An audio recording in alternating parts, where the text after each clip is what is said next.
बच्चों, पाठ 11 में पौधों में जनन के लिए पुष्प की संरचना को हम फिर से समझेंगे और आई होप कि आपको बहुत अच्छे से समझ में आएगा।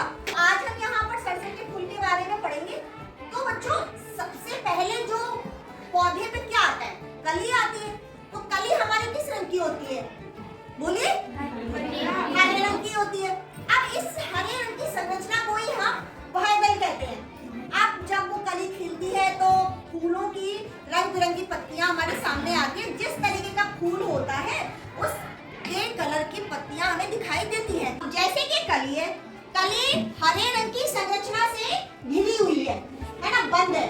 और ये हरे रंग का काम क्या है कि अंदर जो पुष्प का जितना भी भाग है उसकी सुरक्षा करना। क्या काम है? सुरक्षा करना। सुरक्षा करना। और ये बाह्यदल कहलाते हैं। जैसे धीरे धीरे धीरे धीरे करके ये फूल खिलता है, ये बाह्यदल नीचे की तरफ आ जाते हैं और हमारा दल पुंज भी सामने आ जाता है।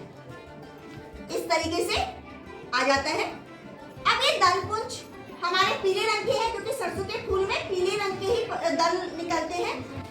अब सामने क्या होता है कि हमारा पुंकेसर और स्त्री केसर हमें दिखाई देता है। अभी मैंने आपको बताया पुंकेसर का सरसों के फूल में क्या फार्मूला होता है? 2+4 का, 2+4 का फार्मूला होता है। 2 पुंकेसर छोटे, 4 पुंकेसर बड़े। अब दलपुंज का क्या काम था कि पतंगों को अपनी तरफ बुलाना। क्या काम होता है दलपुंज का? हाँ। तो पुंकेसर आए और ये परागकण है, इन पर बैठे और फिर ये वर्तिका पर आते जैसे ही गए तो परागकण यहाँ से होता हुआ, वर्तिका से होता हुआ अंडाशय की तरफ आ जाता है और यह होता है उसका फर्टिलाइजेशन। 2 बच्चे आइए, देखिए, आ जाओ।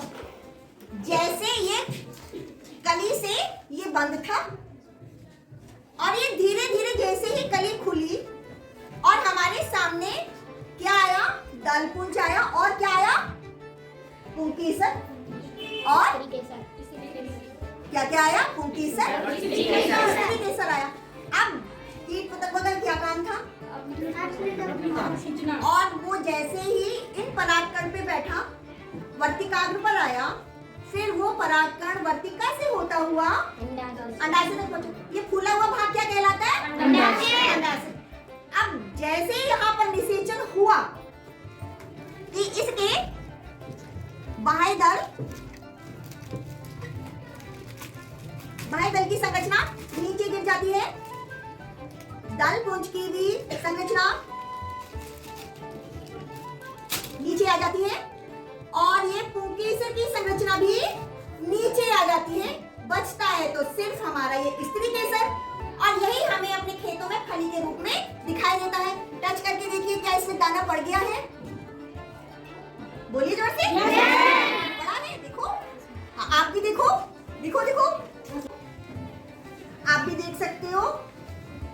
अब ये हमारे सरसों के फूल से हमें फली मिल गई है और यही हमें अपने खेतों में दिखाई देती है। आया बच्चे समझ में? जिसको भी आकर के इसको देखना है आके देख सकते हैं। आइए देखिए, अब ये सारे पार्ट्स अलग हो गए, सारे पार्ट्स अलग हो गए। आइए, 2 बच्चे और आइए, आके देखो। ये वाली संरचना क्या थी हमारी? बाह्यदल। कौन सी थी? बाह्यदल, जो कली की सुरक्षा करती है। हाँ, फिर हमारे सामने क्या? पुंकेसर आए और फिर हमें क्या दिखाई दिया? स्त्री केसर। जैसे ही इसका निषेचन हुआ तो हमें यह फली मिल गई। अब अच्छे से समझ में आ गया?